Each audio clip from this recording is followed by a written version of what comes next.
Ladies and gentlemen, welcome to Film Hustlers. Hey. Hustler. Little tale. Hey, welcome back, everybody. Dude, we're back together, the three of us. I was gonna say he sounds pretty. excited. He sounds close. We He are- sounds close. Right? He's not on a Zoom or a phone. We're coming to you live from Universal Studios, and the three of us are together again after 2.5 months. Damn. I did just come back from Toronto. I wrapped the production part of the movie, so I'm happy to be back, and we'll talk about that in the near future. We'll get into all that, but it went really great. Congratulations. Thank you. I got to say, I'm proud of you, Robert. That you thought of this when we were in New Mexico, right? The idea for the movie? June 20th, you and I were sitting in front of a house on the movie That's Feliz right. Navidad. Yeah. And I had just seen Pentatonics on a TV show that my wife and Simon Lithgow had produced. Yeah. And I thought, oh, you know what would be kind of cool is doing a movie that had the a cappella group that does Christmas in a movie. And that's kind of where it got conceived. So I wrote I wrote a paragraph about it. The funny thing about that is that while I was on the set of Meet Me Next Christmas, I started to think back, what was the original idea for Meet Me Next Christmas? It wasn't what I shot. Yeah. Right, which sometimes happens, and I think this is really A lot important for happens. people to hear that sometimes your idea becomes something else. So I'm gonna give you the short pitch of what I came up with the day you and I were together on Feliz Navidad. The pitch was the group Pentatonics is a huge sensation, and their biggest successes come during Christmas. This year, Pentatonics are taking the year off. They're tired. They've been performing for 10 straight years during Christmas. They never see their families. And this Christmas, they just want a break. So they tell their manager they're not touring. It's not happening. We're not doing any Christmas television shows. We're not doing the Rockefeller Center. It's not happening. So he cancels everything for them. And the Christmas spirit up in the North Pole starts to wane. So Santa figures out that because Pentatonics aren't performing this year, and because they've already canceled all their shows, that people are losing the spirit. So he hires them for a lot of money to do a concert in a stadium. And they can't turn it down because They're dicks. I'm going to tell you right now. You're taking money from Santa, you assholes. No. Their whole lives he came through for them, and the one time he needs them. Go ahead. They didn't know. They didn't know it was Santa. They thought it was this rich person with the stadium, and they were like, "Oh, we've always wanted to play a stadium. Maybe just this one time we'll play a stadium." So that's how they get the Christmas spirit back. But I hadn't thought it quite That's out. what you pitched me at Yeah, Feliz Navidad? that's what I wrote down. I went Okay, back and looked I at do- my emails, and I do kind of remember that. But I do remember when we were in New Mexico, and he played on the phone the Pentatonics for me because he was telling me there's Oh, no yeah. instruments. And I was like, what do you mean there's no instruments? yeah, but He's- you were 2 gummies in, bro. I was 2 gummies in. But, dude, it tripped me the fuck out because I was like, wait, what do you mean? Like, he played it. I remember it on the bed, and I was like, there's no way. He's like, that's just their voice. That's just they're doing it with their mouth. Like, I was like, that's impossible. But I was like, wow, that was amazing. You were tripping out. I was tripping out. Yeah, That yeah. was pretty good. That was a fun night. That was a was. fun night. But yeah, that's what it was. And then I pitched it to writers, 2 amazing writers, Camilla and Molly, who wrote the script, and they came back with a pitch that didn't include not one word, not one sentence So what did of what I had pitched. So give us what you just shot. They came up with Meet Me Next Christmas, which is a movie about a girl. Her flight's canceled. She's on her way to a Pentatonics Christmas show. She's leaving Chicago to go to New York. By yourself. Well, she's going to go meet her boyfriend there. Oh, got it. So she gets stuck in an airport. Her flight gets canceled. There's a snowstorm. She goes to the lounge to just go kick it and meets a really handsome guy named Airport James in our movie. And they spend 3 hours together just hanging out. And she's like, do you know who Pentatonics is? I was going to their concert tonight. And he says, no, I have no idea. So she introduces him to Pentatonics. So finally his flight comes due and they're like, okay, your flight's taken off. And he's like, okay. So he gets up to leave and he turns back and says, hey, I know this is really weird. I know we just met and I know we're in an airport lounge, but it feels like we had some sort of connection and you introduced me to Pentatonics and, I'm just wondering if maybe we shouldn't, exchange numbers and she's like, well, I'm in a relationship. And he's like, well, he goes, I appreciate that. Let me get that IG though. Yeah. He's like, I Slide in appreciate DM. that. I appreciate that. But, but I feel like it just feels like we really connected. And she's like, look, I'm in a relationship. I don't want to not be in a relationship. And, you know, truth be told, I would feel really weird if I did that. So. And she's in a happy relationship. Yeah. Or do we not know that yet? She's in an okay relationship. Okay. There we Or go. as far as she's concerned right there, she's in a good one. So he says, okay, look, fine. I respect that you're in a relationship and that you don't want to exchange numbers. Let's not exchange numbers, names, IGs, no last names, nothing. He goes, but should we be single next year and we remember, let's meet at the Pentatonics concert on Christmas Eve. I would have to be single. You would have to be single. Let's leave it to fate. So she says, okay, I'll do that. And he goes, okay, great. Merry Christmas, Layla. And then he leaves. So then a year passes, and 2 days before Christmas, she goes home early to surprise her boyfriend, and he's With the chick. with a girl on her couch in her apartment. So she goes to her friend Roxy's house to go like cry and drink wine and be bummed about this guy Tanner cheating on her. And they're like, you know what?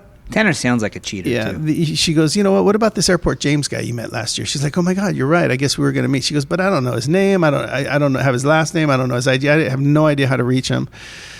She's like, you know what? Maybe I'll just go see if there's tickets available. So she goes to the Rockefeller Center website, and there's pictures of all these people buying Pentatonics tickets. And there's one of James, and he's got his ticket. And she sees it, and she's like, oh my God, that's him.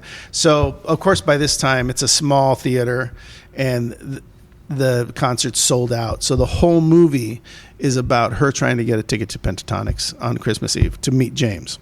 And you have to watch the movie to get the rest of it. Oh, Nice. come on, Robert. Nice. Yeah, so that is Good nothing pitch. like Nothing like the yours. original pitch. But you know what? Producers don't always have the best ideas. Well, no, but you started the conversation. You kind of created the world, I guess. I in a was way. passionate about doing a movie that had Pentatonics in it. Yeah. And I did everything I could to get the elements to get Yeah. it together, and it just turned out it wasn't my idea. Yeah.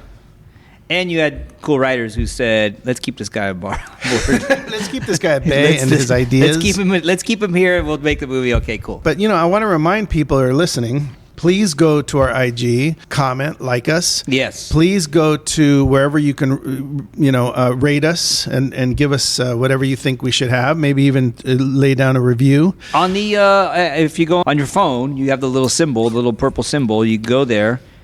You know, obviously subscribe to us, and then give us a comment, give us a rating. It helps us get listeners. We have one of the most influential influencers on this show, and yet our IG is what? Davey Save, could you save us? Davey Save, come on, man. We need more people. Come on, Davey Save. Okay. Get Look, up on it. Okay. But I do want to say, like, we appreciate all the comments, we appreciate all the likes, and we want to continue to inspire and talk about how we can get movies made and how you can get movies made. And this year we actually did one. Yeah. On the movie I was just on, every day I would think about manifesting. I really would. I would wake up, I would stretch. I think about having a good day. I think about getting out on time. I think about getting creative and the crew working well together. And I think about what I'm doing next, what inspires me, what ideas I want to start to manifest into happening. But you have to manifest. And I think our show is about that. When we threw our hat over the fence and said, hey, let's go raise some money. Let's go do a short. I mean, yeah, it was a short, but that was a $60,000 short. And I know it doesn't seem like a lot of money, but that's a lot of money. People make movies with $60,000. Entire movies. $25,000. What do you mean? Well, there you go. Yeah, a we feature. had double that for 3 days. Yeah. And wow, we got it all, didn't we? But you know what's interesting? It's good.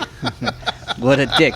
You bring that up, though, Roberts, because this podcast, remember when we first started it, it was kind of like, and if you think about it, it's a creative outlet for us, right? Like, I hadn't done Made in Mexico. You'd done movies and stuff, but it's really kind of inspired us all to do stuff, right? Right. Not just our audience, but us. My You know what I career mean? took off really, really well when you started this podcast. I appreciate that, and I think Davey Save and I need some financial compensation for that, right? Oh, Don't boy. you think, Davey Dave? Jesus. Like, we need a little bit. We need to wet the fucking beat. Guess what the podcast money is paying for? Our film. The overage on our movie. Yeah. Hey, you know what? It's worth it. We'll You catch know up what? eventually. How lucky! And by the way, we have an announcement. Our movie, Beautiful Darkness, produced by Davey Save and I, directed by Rod Tootie Rinks. Don't use the Tootie in the titles. But we have been accepted to the Los Angeles International Short Film Festival. Boom, Yes. baby. There we go. 27th annual, too. Yeah, There it's you going to go. be in June. It's a great festival. Yeah. Apparently, it's very, very well received.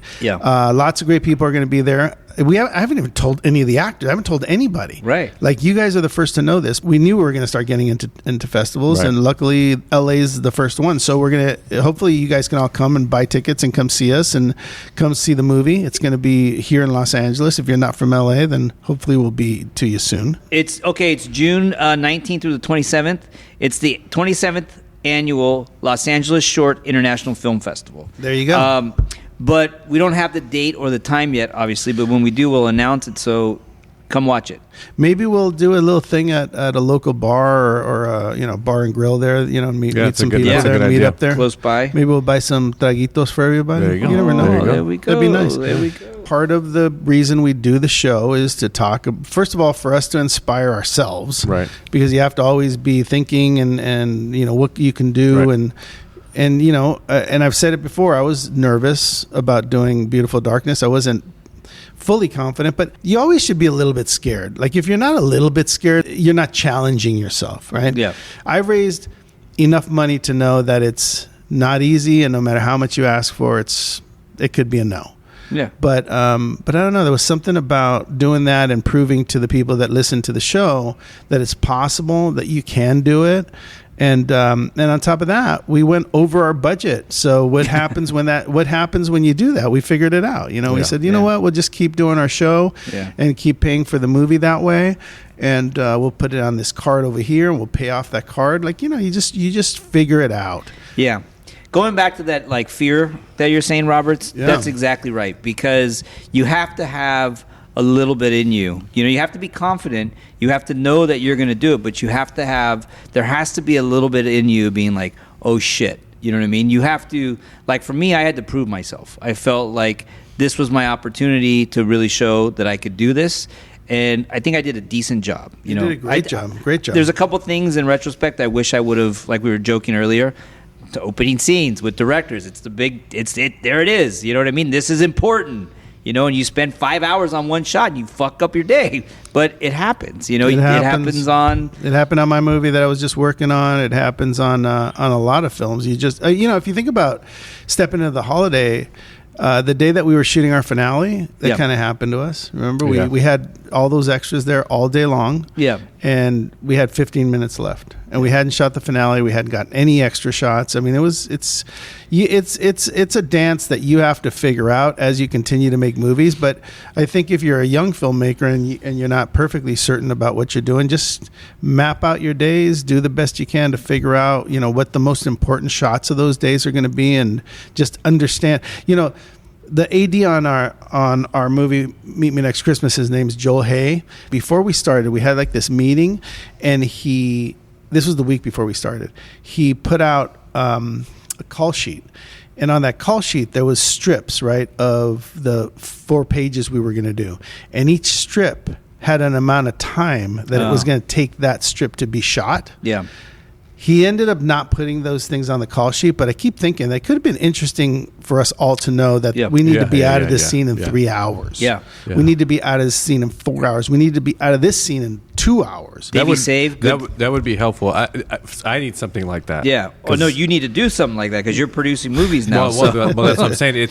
I've never seen it on any call sheet. I never saw it either. It's the first time. And I'm always thinking, like, what the fuck, man? We need to get. I know it's coming up close. Like, what's the time? Well, that's the thing, is that every time you talk to an AD or you talk to a producer or you talk to a director and you're figuring out where you're going, like, how are we doing? Yeah. You never have an exact sort of an idea. Like, what time were we supposed to be out of this scene? Like, that'd be interesting to know. Mm-hmm. Yeah. And I know they do sort of know, but at the end of the day, like, you do end up catching up. If you're a certain kind of director, you know, you could fall behind an hour and you then could pick it up somewhere else. You could cut a scene, you could cut an angle or two, and next thing you know, you're back on track. And I've seen that a lot. And Rusty Cundiff, the director of this last film, he definitely did it. Yeah. You know, what I want to challenge people to do right now, as you're driving home or doing whatever you're doing, think about maybe asking somebody for money to do a short. Yeah. It's a great idea you have. Yeah.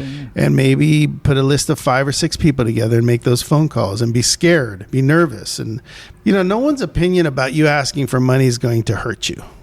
If anything, it's going to help you. Once you get a yes, you're going to feel really, really good about what's possible in the world. Yeah. And you can do it. We did it. You can do it. And you know what? It's funny because 2 things. Going back to the fear thing, because I really think that's important. I posted something, an interview with Sinatra before he passed. He was old. He was saying in this interview, and I'll repost it or I'll send it to our influencer over here who's supposed to help Davey us out. Save? Davey Save, who has millions of followers, but yet we only have 200. That's okay. I'm just saying. Is that all we have? Jesus. I mean, I think it's 40 actually. I'm trying You're to very hype us. generous. I'm being generous.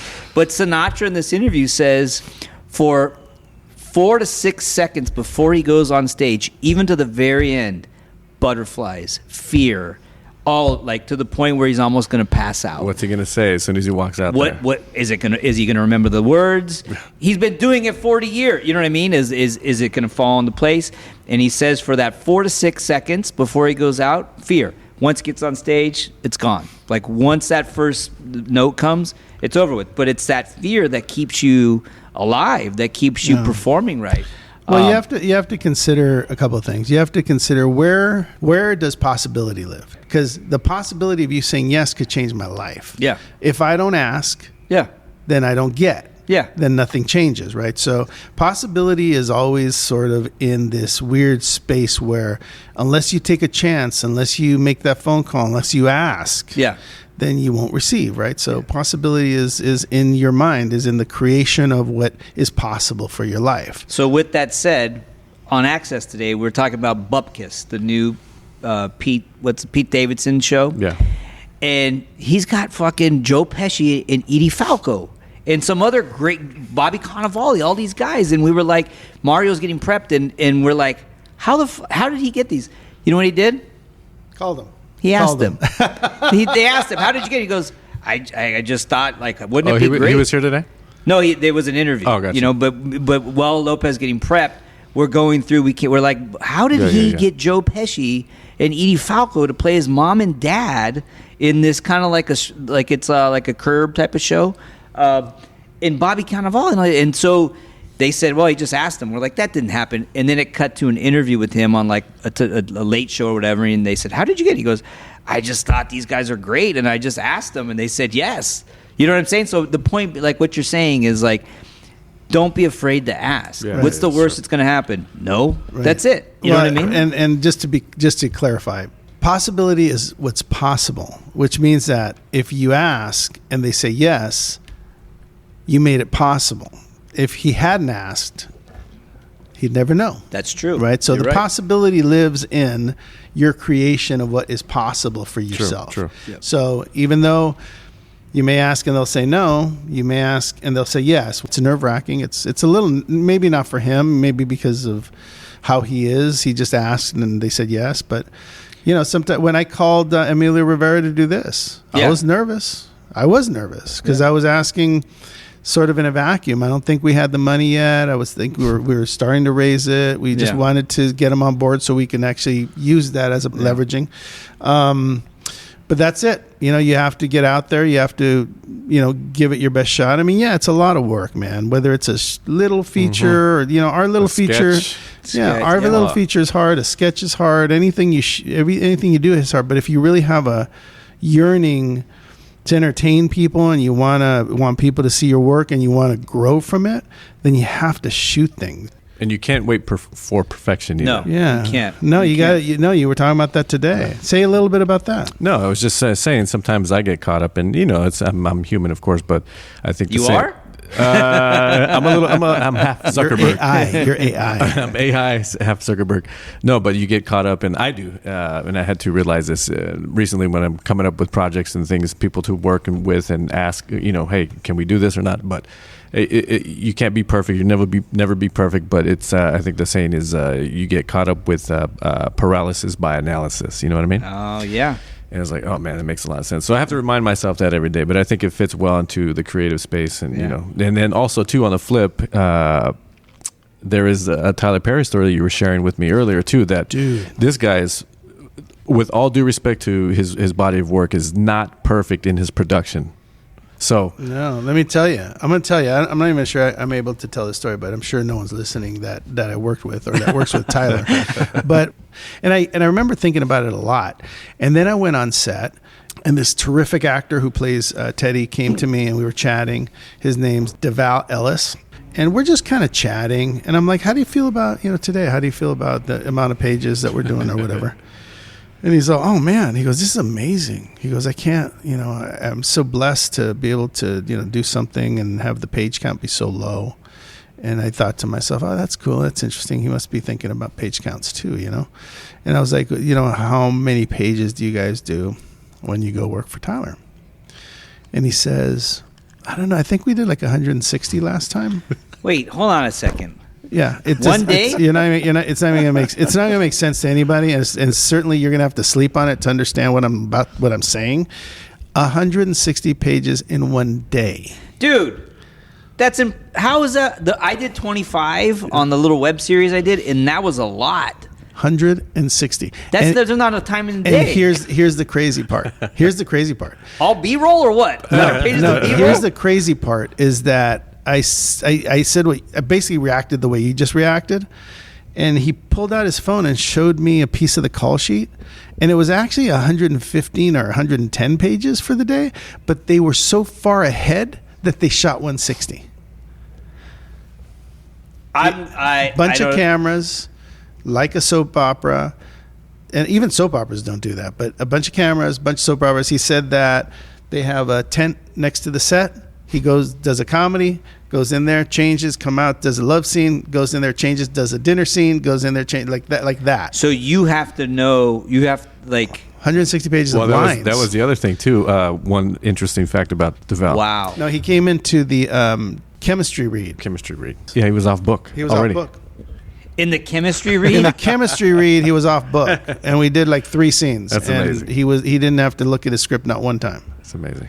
Wow. Yeah. But going back real quick to the Tyler Perry thing, That's crazy. The amount of pages that is being shot. I watched the series afterwards just to kind of get a look, and there are imperfections that are not fixed, and I don't know the details of why or how that gets, how he works exactly, but there are imperfections that normally, if you and I did them, Yeah. it would not be accepted. Yeah. For whatever reason, Now, a is that slight just in his series or is it in his films No, too? I think he must be deals the with series. everything differently. I've think, seen it in his films. Yeah. Oh, you have? Oh, really? My understanding is that he's really just A machine? focused on doing as much legacy work as possible, and that the audience that watches his TV shows, are more interested in what he's putting out there and what the actors are doing. Yeah, I mean, these aren't bad shows. I watched them. Yeah. They look great, and Yeah. and they seem to be playing well. And I would never, like, if I had seen it without knowing Deval, Yeah. I don't know that I would have noticed. Right. It's very possible I wouldn't, but I was looking. I was you were looking for I was things. looking for the crew in the window. Yeah. Of the opening door, and I saw it, but it's only because I was looking. But having said that, it's just interesting because I'm over here as a filmmaker focused on on doing my best to perfect the art of making like these solid, almost flawless movies, Right. which you can never do, right? You always miss an eye line here and there. Shit happens. Yeah. But then you have Tyler Perry, who's one of our finest creators, probably one of the best ever as far as comedy, and he's doing things that I've never even seen anyone do ever, like in person. I've never seen anyone shoot 100 pages, 160 pages. I've never seen anyone shoot. I've never seen anyone shoot more than 10 pages. No. That's So, absolutely bonkers. in one day, that's I'm crazy. still trying to wrap my head around 100. I'm trying to wrap my head around 100, not even 160. Yeah, it That's was a lot. crazy. It Do was you a not lot. break for lunch? Do you not eat? Do you not Feeding tubes. Do you go to the restroom? Diapers. Like I don't know. I remember This got to be non-union work. I like know, your union. no. These people are making, SAG and they're getting paid handsomely for doing it quick. Wow. And everyone's making probably a better living than normal because they're doing more than I don't know if they get paid per episode or how it works, but my understanding is that it's extremely well paid, probably more so than you showing up and working like comfortably like a normal actor. Yeah. No, he's obviously, he's killing it. He's taking care of the people that work on his movies as actors. Absolutely, 100%. No, he's got a great reputation for that. There was no complaints, but they were definitely enjoying taking their time. Yeah, and doing once. And he was so prepared. Duvall was like super duper prepared. Like, so he got the script and memorized that motherfucker in one day. He might have a photographic memory because he was just, and he's also an overachiever. He went to college and played football, and then he played for one of the pro teams for a little while, and then he decided he wanted to be an actor, and now he's working at the top of his field. Nice. Everybody does it differently, and there's no right answer apparently. And someone like Tyler Perry, who's like building studios. I saw recently that he's building a hotel inside his studio, so you'll be able to stay in his hotel while you shoot on his studio. Wow. Yeah. So, and maybe it'll be even for people that are just like wanting to take a tour or something. Yeah. But he's like, he's building an empire of filmmaking and television product, and he's definitely doing it well. And he writes, most of it. Most of it, all of it. I don't know. No, definitely. And he's in stuff. But obviously he does movies that are big movies that are not shot 160 pages a day. That's for sure. But yeah, he's of a different breed. Yeah. And he's doing something that in his mind is a legacy work for sure. Yeah.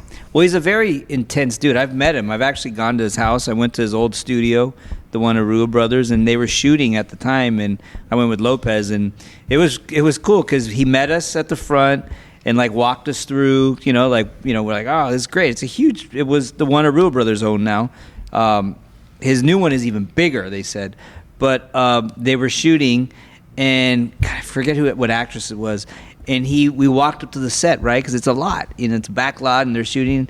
And so he goes over, and we're watching, and he goes over, and he watches the monitor, and then he just starts directing. Like, he starts, do it again. Like, and the girls, and believe it or not, dude, he kept, again, try it again, and like, honor, and she nails it. Like, he got her to get to that place, and then he walked away. He said, okay, let me show you guys. We got this other place over here. And we're like, what the fuck was that? That was amazing. He's directing and working all the time. But I think it's a really great conversation, because what motivates a person to work that much in that way?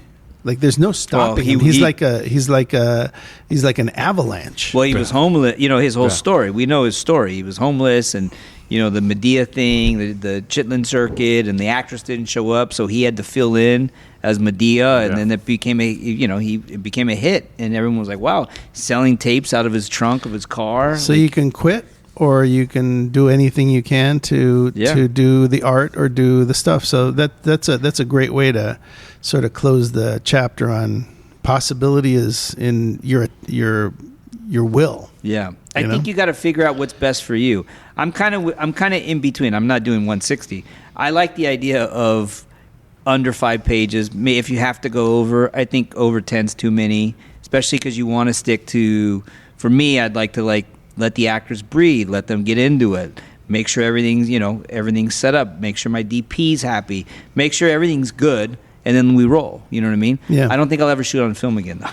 Yeah, I mean, that was cool, and maybe you will, but it would have to be under a different circumstance. You'd have to have a little bit more time and money. Yeah. But yeah, I think it makes you think about all those things, and I think you have to think about what, obviously, back to Tyler Perry for a second, obviously he's doing what he knows. Yeah.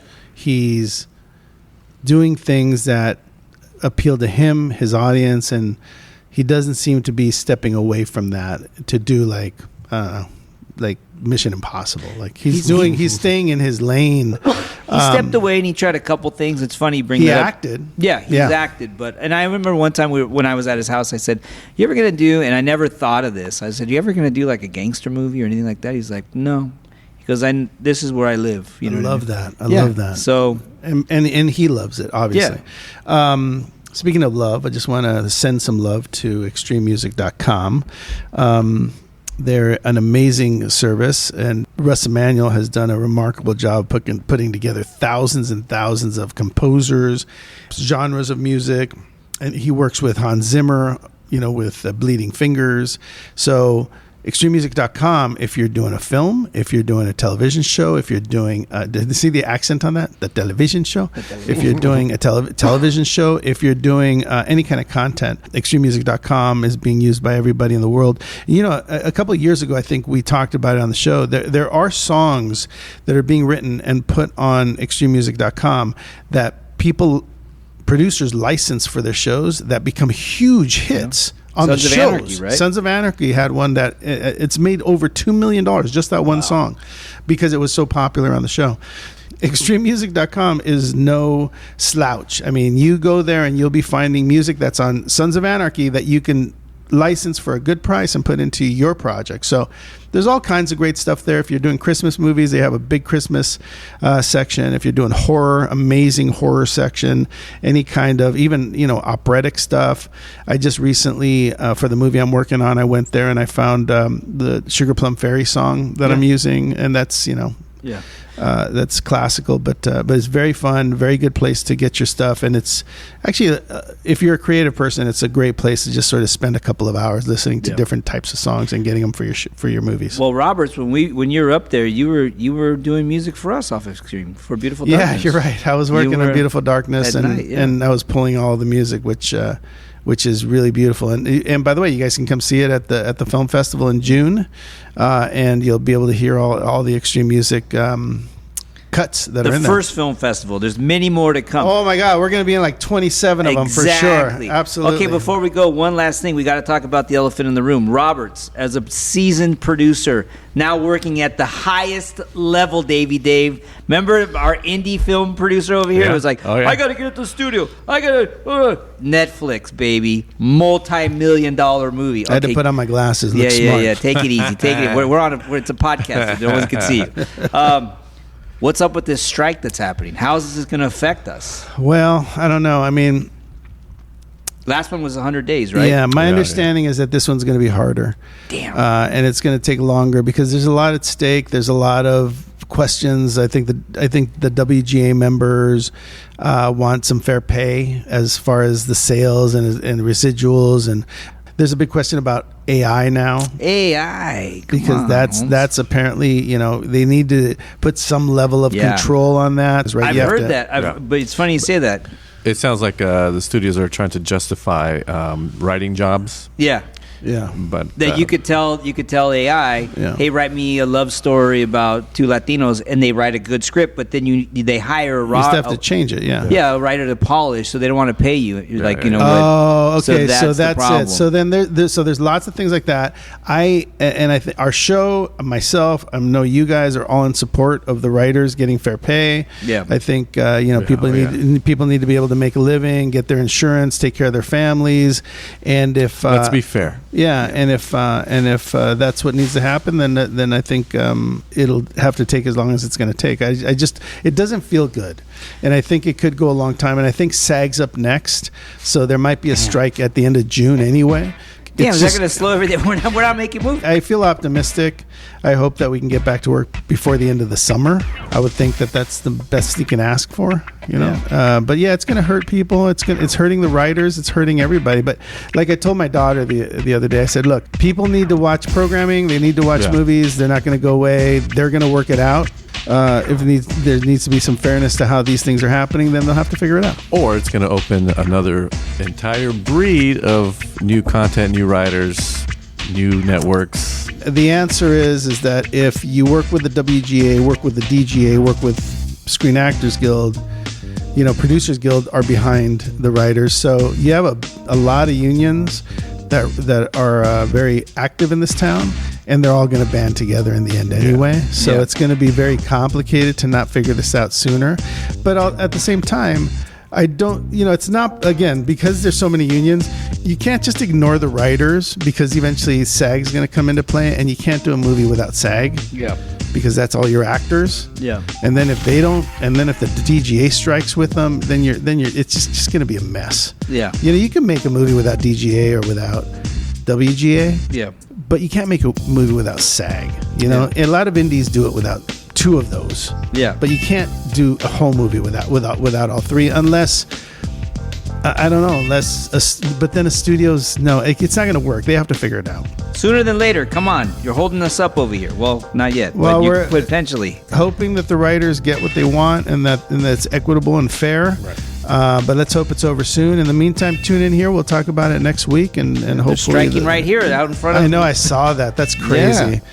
I honked for them. Did you? Yeah, but anyway, it was great to see you guys again. Congratulations Welcome on back. the on the film welcome festival. back. Thank you very much. Back to the place that was your ticket out. I don't know. Is that Wow. the lines? I don't know. Sorta. Kind of. But anyway, let's do it again next week. Yeah. Yes, sir. All right. Let's do it. We'll see you guys next week on Film Hustlers. I like that one.